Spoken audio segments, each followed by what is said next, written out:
So thank you for inviting me to do this Monday evening lecture with the Royal Geographical Society. It's a delight to be doing an online lecture even though we're in lockdown, but it's great that we've got this technology so we can continue with this lecture series. So my name is Paul Chatterton and I'm Professor of Urban Features in the School of Geography at the University of Leeds, and tonight I'm going to be discussing with you how to tackle the climate and housing crisis through a place where I live and is very close to my heart, the Lilac Community Cooperative.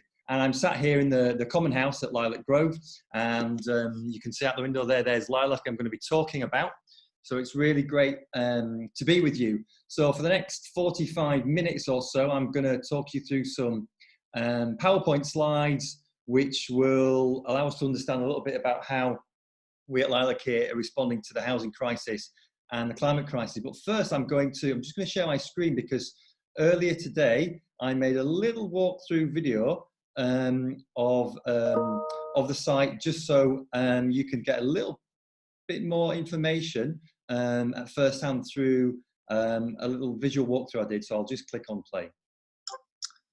So, welcome to Lilac Grove. I'm just going to give you a brief walking tour before we go into tonight's session. So here we are outside the Common House. This is our central building where, when we're not in lockdown, we share communal meals and have meetings and socialise and watch videos. And here we come into the main entrance of Lilac.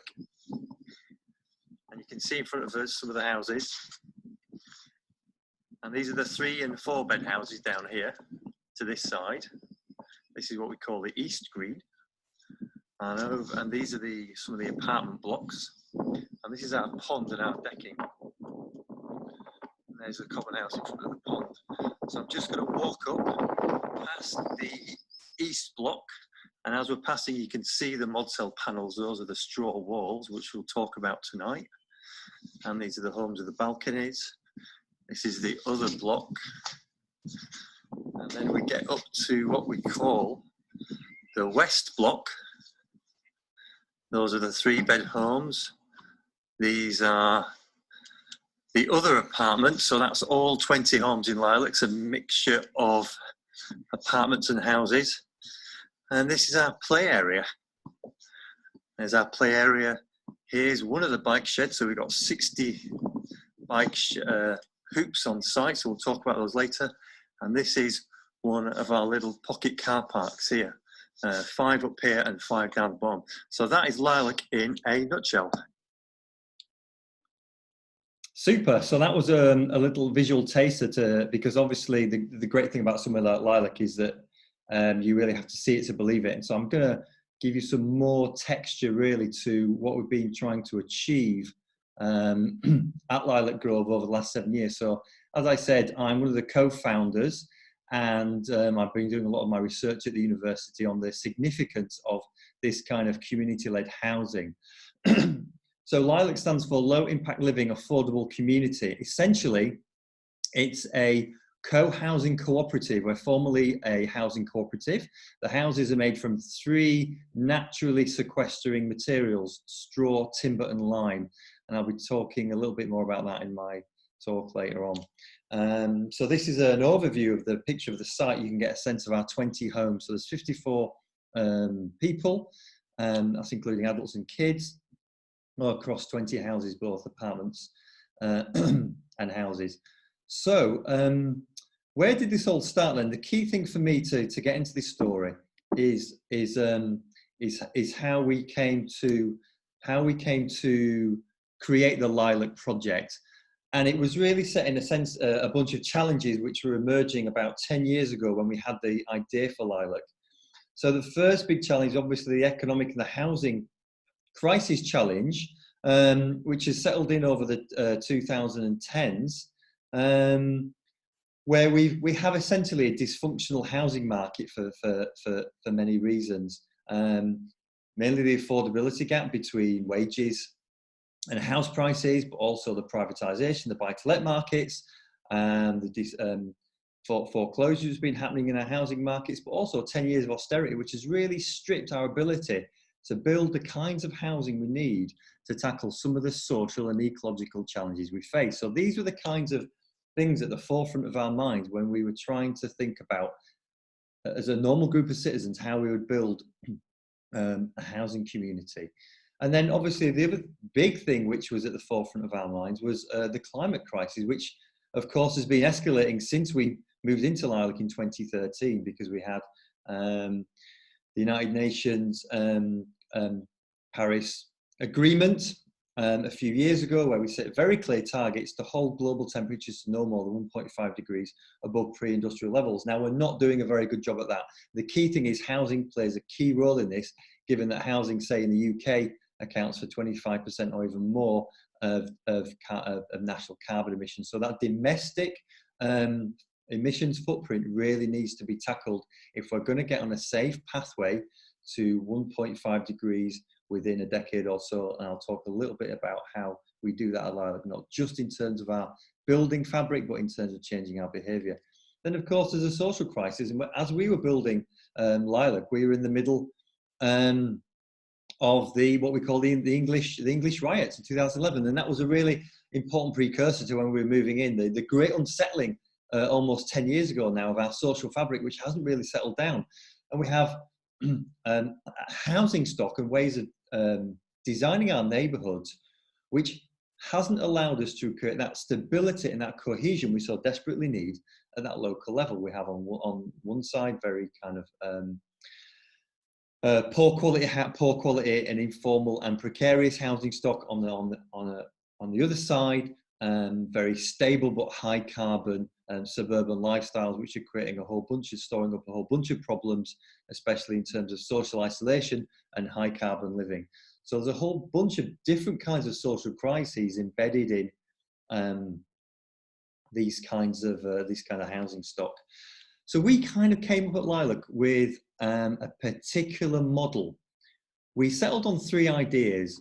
The first idea is low impact. How can we create ways of living which are low impact on the environment and low impact on each other as well? How can we create a housing model which is affordable, not just for ourselves, but for future generations?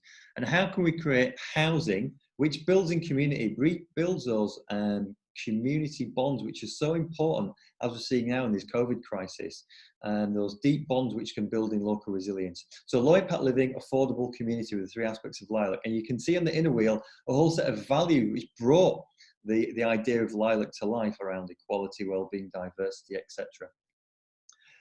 And there was nothing new here for us. It was very simple.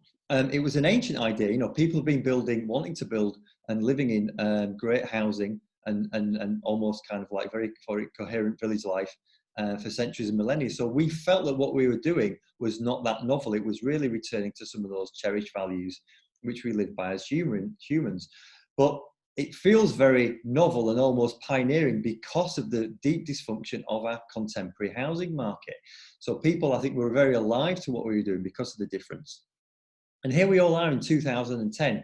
People-powered housing 10 years ago, we were just all establishing families, and we thought, look, we've really got to live in a different way. We need to lay down some kind of building blocks of how neighbourhoods could be different in the future to give us a high quality of life and to respond to these challenges. So we set up a member-led cooperative. It was definitely not for profit, and it was very strongly values-led. So we knew what we wanted to do, and that guided us really well back then, 10 years ago in 2010, when a small group of us got together that idea, and then we started to expand as people joined the idea. Around 2011, we developed a project plan, which we took to the council and to funders to say, look, this is what we want to do. This is our project. This is what we want the money for. This is what we want the land for. And we started to have significant conversations with Leeds City Council, who were very open to our ideas and started to show us bits of land which we could buy. We settled on a bit of land in West Leeds, just near Kirksall Abbey in the River Aire. Those that know it, it's on the border between Kirksall and Bramley. It was a fairly kind of low to middle housing area, and the land values reflected that, but we certainly did a lot of outreach and consultation with the local community to say, this is what we want to achieve. This is a particular product we want to land here. This is why we want to be good neighbours and good community members. And we spent quite a lot of time explaining the Lilac idea to people in the area. And I think they were alive to what we were trying to do. And the store is very different to a typical developer, because of course we were community developers as much as private developers, but I think people are alive to that difference. Now you can see a photograph of us getting our planning permission now, the 25th of May, 2011, which was a delightful moment for us all, and to go on that journey together, to be rewarded with a successful planning application from Leeds City Council. And then we got on site 2012. So there's lots of the story here, and I'm skirting over a lot of it because I've written a whole book about this, and I'll mention that at the end. But we essentially got a grant from Homes England, a small grant to get us on site. We even had the Housing Minister and Kevin McLeod, you can see there, when we opened in 2013, to come and plant a tree with us. But we had lots of professionals supporting us. But what they wanted to get behind was this community of people, this 54 people and their kids and families who really wanted to lay down a marker about how housing could be different. And we went on a special journey with our contractors and our supporters there. So we took a site, it was an old school site with a park primary. In fact, my kids go to the site where the school has been relocated to. So it's a wonderful story about a neighbourhood in transition. So it's a very, very humble site in the middle of some post-war semi-detached houses. And we took this old school site, which the council had flattened by that point, and we transformed it over here into some of the pictures you can see on the right, using low impact modern methods of construction and a really car-free natural landscape. And there it is, sitting amongst the houses of West Leeds, amongst the pitched roofs and the brick of our wonderful northern industrial city, Leeds. And there you can see something very different landed, some looking very Nordic, some very, very Scandinavian feel houses, white with cedar panelling there. So let's have a look at these three aspects then. I want to just talk through the three aspects of Lilac, and then I'm going to make some wider points about how we can grow this community-led housing sector, because it has so much potential to offer multiple benefits, especially in terms of the contemporary challenge of building in community resilience in the face of coronavirus. So low impact living, the first aspect of Lilac, changing buildings and behaviour. Now, we all know these kinds of challenges. Energy use in the UK is particularly high, especially a domestic setting. Domestic carbon use can be almost a third of energy use in the UK, and that comes from leaky homes. So you can see that picture of a leaky home there, thermal imaging camera showing poor insulation in windows, doors and roofs. We literally heat our homes and they're lost to the air. So we heat our homes quite a lot. We can see there the life cycle analysis on the bottom of this slide. In use carbon emissions over the lifetime of a home can come from, carbon emissions for the life cycle of a home can come from in-use emissions. That's heating and home appliances over the lifetime of the home. So that's far and away the biggest component of the carbon life cycle of a home, which is mainly space heating. So dealing with that space heating, that insulation issue, is one of the key things. And we really grasped hold of that to start with. And that's why we really wanted to build with straw. So we teamed up with a firm called Modcell. There's a guy called Craig White, who's the inventor, an architect, and we saw his stuff on YouTube and got in touch with him and said, look, we really want to build with straw. So he said, look, well, I've got this product. We take glue laminated timber, we take straw bales, and we spray them with lime render, and you create a structurally insulated panel with 3 natural materials that capture CO2, and you can build your house out of them. They're structural, they're strong, and they're great for the environment. So we were taken by this, and we spent a bit of time exploring it, and we chose it as a product. And it's really great. So we live now in some of the UK's premier straw bale homes, and I'm going to talk to you about some of the environmental savings. So this was a bottom left, this was a prototype house he built at Bath University, and some of the architectural sketches. The thing I like about our architectural sketches is they actually look like the houses we live in now, compared to many architectural sketches which often do not come to fruition. So the way we built our houses, we obviously wanted to self-build the whole thing, but we realised that was a big challenge given modern methods of construction and the high demands of mechanical and electrical engineering. But what we did do with the modular cellulose product, ModCell, we were able to build our own straw bale panels. So the wood arrived, we rented a farmer's barn near Dewsbury. So the wood arrived from Austria, because one of the things is we don't have a decent supply chain of structural timber in the UK, so that's one thing we definitely need to work on. The straw arrived from the field next door, actually, from the farmer, and then the lime arrived in big pallets. So we were responsible as a community for compressing and applying the straw to these timber boxes. So that was a fantastic part of the journey for us to make panels ourselves. And these are the kinds of panels which directly went to make our homes. You can see them there, the glue laminated timber. We've got some lorry straps to hold them in place while you put the straw in, and then you literally put the straw and then you spray them, and then you bring them to site like Lego bricks, and the community went up very quickly. Watching our houses go up day by day was a wonderful experience, and there's a very rapid build as they went on. It was great to watch them. And now we've got a little truth window like this, so you can see there's still straw in our homes, and people can come to see and point at our straw that makes our homes lovely and warm. And so let's get on some of the technical detail about how warm they are. That's my house, glowing green and blue there, and that's one of the houses near Lilac, glowing more purple and red. So the more blue and green the colour, the better the lower the heat loss. So you can see the real high performance there of the airtight structural straw and timber construction. Yeah, so this is a very straightforward product. There's nothing more in it than straw, 490 millimeters of straw bale, 30 millimeters of lime render. So this is a really great, breathable, straightforward, natural product, which I'd really love to see. A renaissance of straw bale building in the UK. So this is a great thing about it. Straight out of the box, our homes are a domestic carbon bank. 34 tons of carbon locked up in our homes, compared to the flip side. If using brick and block, you would be using tons and tons to make those things. So straight out of the box, our homes sequester carbon. So they are a natural, instant solution to climate change. So this is the kind of thing we need to rush towards in terms of changing our building and construction habits and our apprenticeship schemes and our skill base.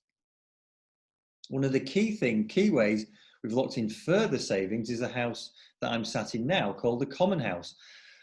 So the Common House is where we gather and eat and meet and watch films and do all our socializing and work running the community. It's a wonderful building. It's the heart of our community, and it really allows us to make further carbon savings through collective activities, especially cooking together and socializing together and keeping warm together. So it's a really great way to reduce the overall community footprint beyond which you can in your individual home. So we've got a fairly small scale domestic kitchen and dining room, and upstairs you can see there's a picture of what we call the parlour, where we have games nights and videos and meetings, all sorts of things. So really building in community life there as well. And the great thing is, in the Common House, we've locked in other activities which make people use the building. So we can see there you've got post boxes, laundry, so there's no washing machines in the homes. So instead of having one washing machine for every house, that would be 20 washing machines across Lilac, we have 5 for the whole community. So it's those kinds of reductions in white goods and material possessions which again allow us to cut our carbon further. So sharing tools, we don't have to have 20 lawnmowers or 20 rakes or 20 drills, we just have a few which we all share. So this sharing economy is really at the heart of reducing a community carbon footprint. And we have community agreements which also lock in and allow us to agree collectively some modifications in our lives which will allow us to further reduce our carbon footprint. Car vehicle ownership is one, and things around pets and use of land and that kind of stuff, which I'll talk about as we go through. Well, the community agreements are a really good way of saying, look, these are the things that are really important to us, and these are the ways we want to modify our behaviour together as a community. And we have a significant growing space in Lilac, so we have 25 allotments. That's one for each home. and 5 for people outside Lilac, our local neighbours. And we have extensive composting, so there's some really significant home composting going on, which reduces landfill.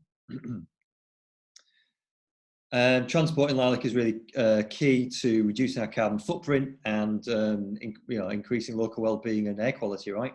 So 54 people, 10 car spaces, split between 2 little car parks and 60 bike spaces. So we're an incredibly active travel community, and we agree with the council a car parking space of 0.5 spaces per dwelling. So if you ever want any evidence that a community can be a car-like community, please do quote us, because rather than the 24, which the council initially wanted us to have, that's 2.2 places per dwelling, we ended up with 0.5. Sorry, 1.2 per dwelling, we ended up with 0.5. So you can really push them if you have a proper structure in place, which will allow you to reduce your carbon footprint.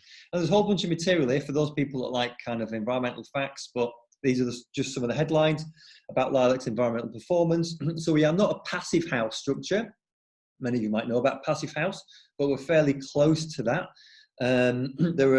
There are extra costs associated with getting to passive house, which we just couldn't bear as a community of self-builders.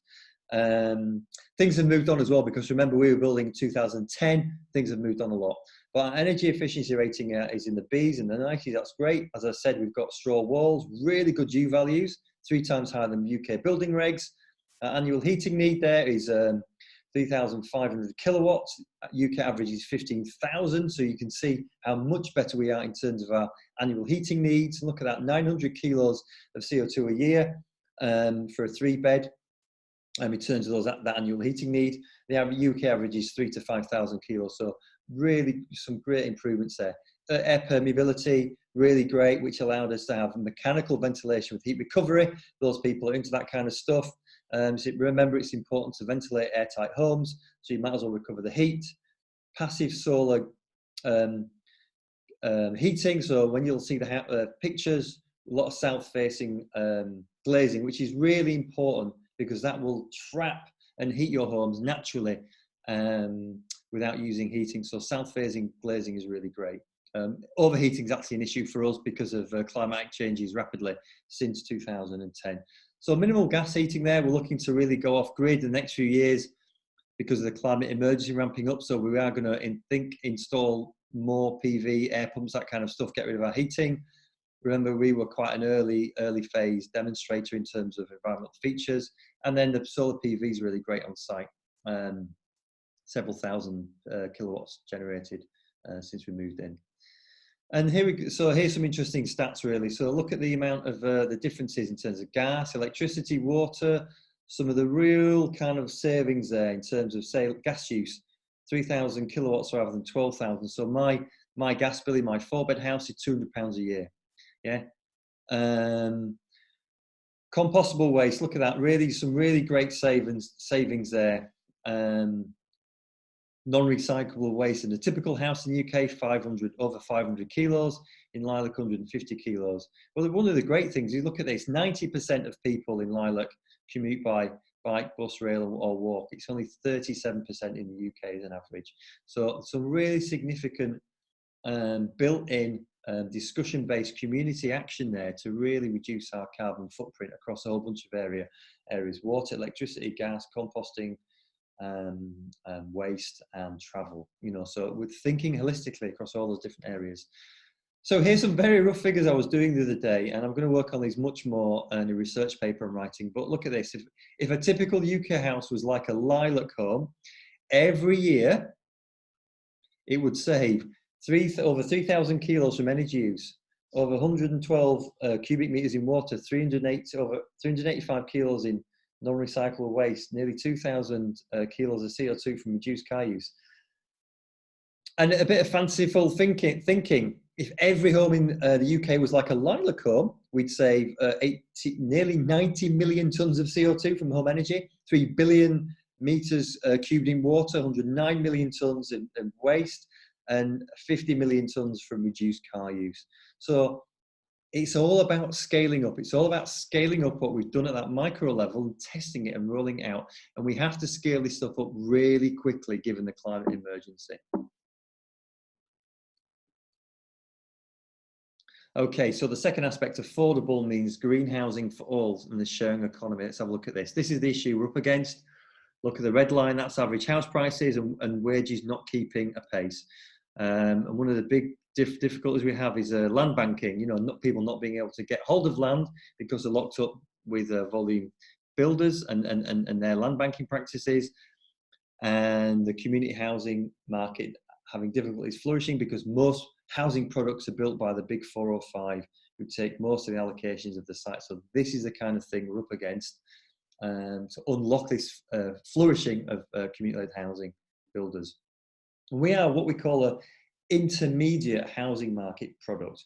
On the left of the graph, it's those not in work who access housing benefits. On the right, it's those who can buy. So there's a bit in the middle, those that can buy, those that have housing benefits. This bit in the middle called the intermediate housing market, especially for key workers, all the more important now.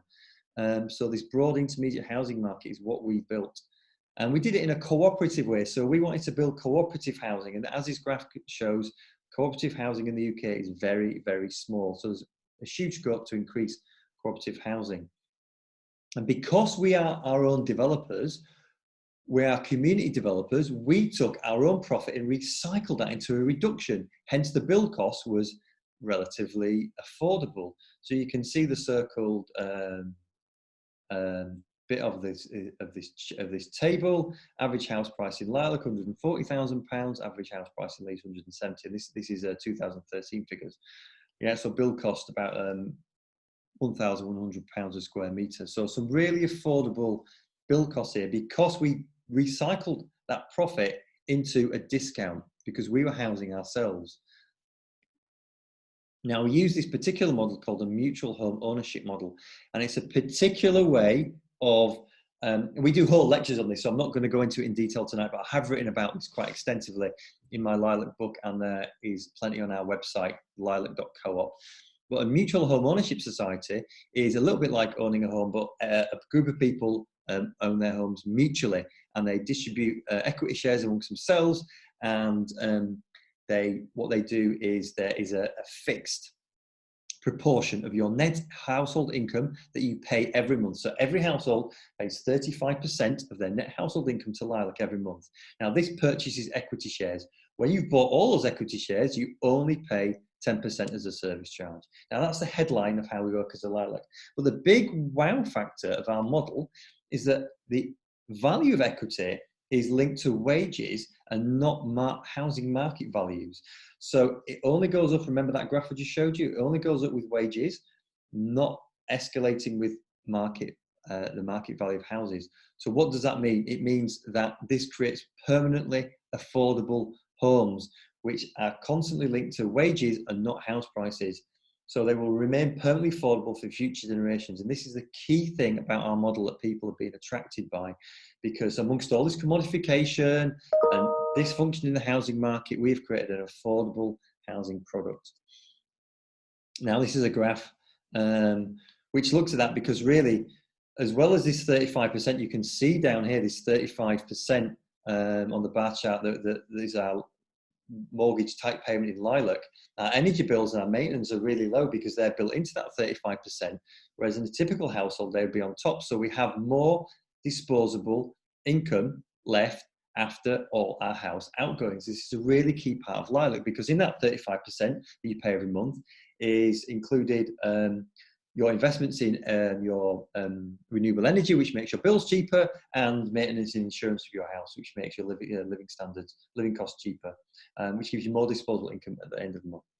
We built some housing software to run this with a programmer called Maldaba. So our housing software is called Dwell, because this, as you imagine, is very difficult to run. So we run it like a small business. Now, the third aspect, building community, means cooperation, direct democracy, and sharing. So building a community for us was the third part of our model. Really, really important to have a cooperative model. So we're all members of the cooperative and legally responsible for running this society. But this was a real effort of co-production. So we spent many months in the build-up to Lilac, producing and researching and developing the idea for Lilac over many, many months, and with our architects towards the end of that process. And, you know, we use all these opportunities to build in community glue. So here's our opening ceremony at 2013. So everything we've done in Lilac has been about building and affirming ourselves as a community of people who don't just want to live together, but want to live together as a community. And that's really important to bring us together. And of course, there's been highs and lows like in any community. But the key thing is we find ways to bring together and learn together. So I'm going to mention a couple of those. So here's some little shots of kind of community life at Lilac, eating together, playing together, chatting together. Eating together is really, really key to that common glue there. And some of the interior of the houses are really beautiful. That's creating a beautiful living environment has been really important to increasing our real affection and attachment to the place that we love. So some beautiful vistas around Lilac, which create a beautiful place to live. So these are a couple of the protocols we do use to run Lilac. On the left, you see we use formal consensus decision making to ratify decisions, to create proposals and ratify decisions as a community, so nobody feels left behind.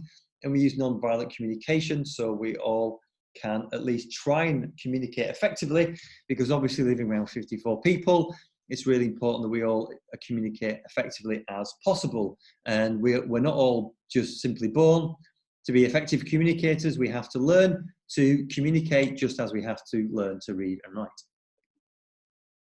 So what next then? Where does this all go? Because obviously we live in a great place, but we don't want it to end there. So what is this? What are these next steps for a place like Lilac? So it's about a community-led housing project, a community-led housing movement, which for me represents an agenda for real change. So it's a new housing agenda, and these are the different elements that I see emerging. So we have co-housing, which builds in neighborliness and interaction between people. I see cooperatives, which are really about how we manage our own lives and how we build in mutualism and cooperation between people. I see community land trusts, which are locking in ownership of land and assets so communities, not private developers and shareholders, can benefit from them. I see custom builders who want to build varied and beautiful landscapes rather than the monotony of volume built houses. And I see a self-help housing movement who wants to get people involved in building their own homes, empowering them and skilling them, and especially giving access to low-income people.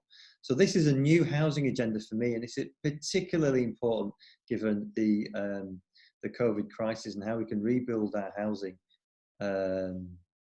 strategies and neighbourhoods in a post-COVID world. So lots happening, lots of great examples out there. Top left, that's the Climate Innovation District in my own town, Leeds, do some great stuff trying to build a passive house type model at scale. We have some great examples like Freiburg in Germany that already exist, real low carbon car-like neighbourhoods. We have the Great Bedstead in London, which is really early pioneered by Bill Dunstan, and some great kind of custom build approaches. Then we have some more kind of micro projects emerging. The top left is a typical example of how you would lay out a co-housing community. It's exactly what we did at Lilac. Top right is a great community which is emerging in Bristol by Bristol Community Land Trust. Bottom left is a well-established cooperative called Sanford in London, and bottom right is one of my favourites because it's called retrofit co-housing. So we all live on existing streets, but what we can do is start to change the existing streets we live in, tearing down back gardens, closing roads, putting the cars to one side, making the middle house in a row of terraces a gym or a common house with a sauna. So increasing our quality of life and our communal living arrangements exactly where we are, because not everybody's going to be able to do new build housing. And one of the key things for me is to lock in a bunch of co-benefits, what I call extra benefits, to community-led housing. And for me, there's 4 of them. The top left, community-led housing has the potential to build in community renewables, so energy production on site, which can also be generated and distributed to the local community. So that's what local communities can do.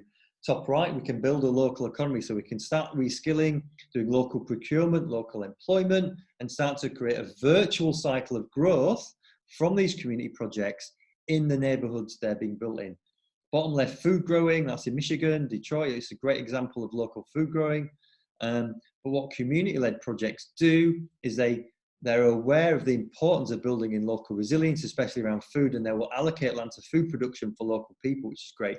Then bottom right, the key one, of course, is active travel, encouraging residents to make active travel choices, especially walk, cycle, bus, train, and also the key thing, sharing. So what we do at Lilac, we have 10 cars, but pretty much all of them are shared. So if you can't instantly get towards quite a sophisticated level of kind of active travel and shared cars, kind of fleet cars, and car clubs, you can at least start to share the cars that we have, because most cars sit around all day empty.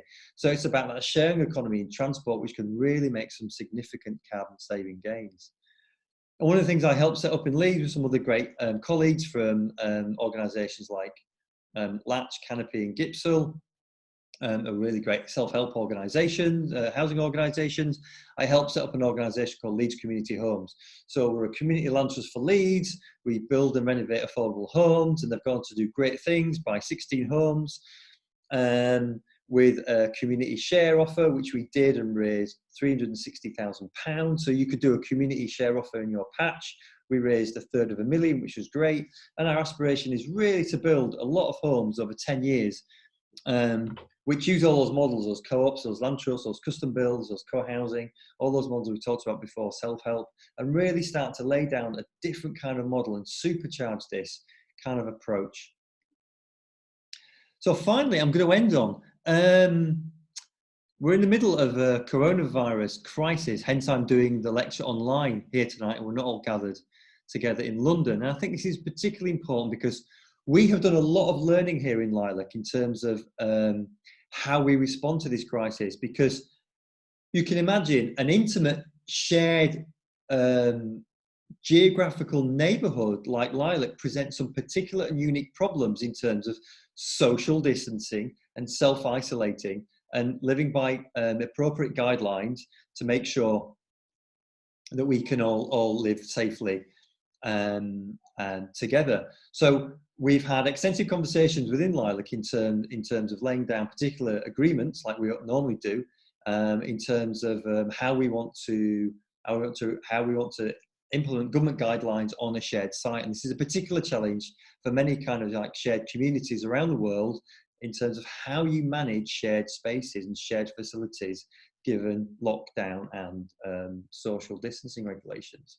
So here's a few glimpses of what we've tried to do. We've got a formal COVID community agreement. We have a wonderful online shopping list, so especially so vulnerable people don't have to leave Lilac, and then one person does everyone's shopping. We have an online list where you can put what you need. We have a rota for outdoor areas, so we don't all rush into outdoor areas together, and we have half-hour play slots so we don't all bump into each other.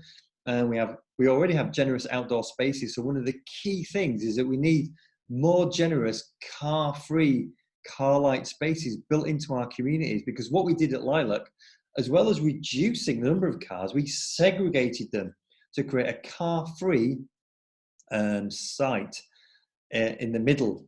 And that gives us space to naturally social distance in the context of this lockdown.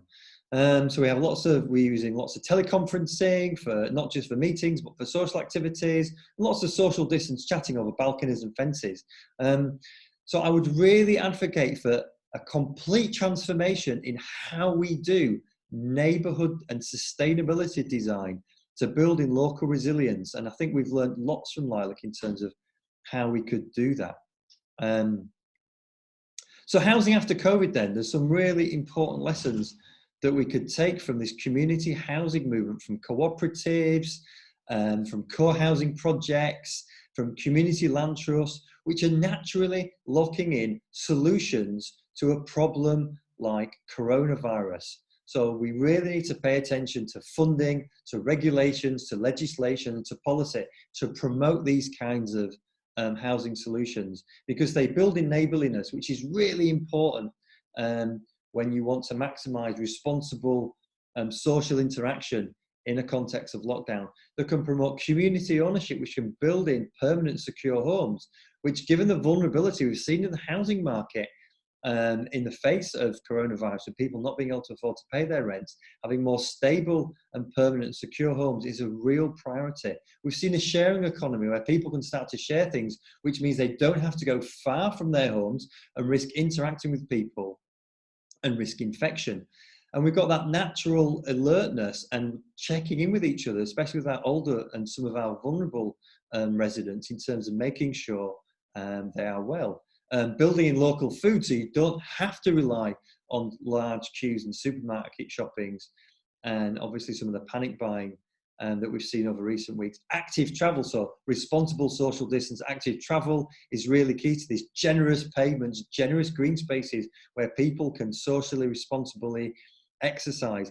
And warm and comfortable homes. One of the key things which is apparent is, imagine if lockdown was in December, January and February, the cold months, yeah, where not only would lockdown seem depressing and difficult, it would be compounded by problems around home heating, gas bills and poor indoor air quality and thermal comfort. So having warm, comfortable homes and really supercharging a national program of retrofit and insulation is going to be one of the key priorities for me for any government to embark upon after COVID, yeah? And these generous spaces and common areas will be really, really key to allow us to come together when we can responsibly to plan and to respond to these kinds of emergencies, and to create places in local communities where people can pick up bread or pick up milk or pop in for advice. In an era, coming out of an era of austerity where many of those places have been stripped and we don't have enough community locations. Okay, so that's it from me. I'm going to leave you with two books you can look at. These are my two latest books. So the Lloyd Pack Living book on the left with the discount code there, that's really my warts and all kind of write-up of the Lilac project, so you can read that in detail. It gives you a lot of information there about the Lilac project.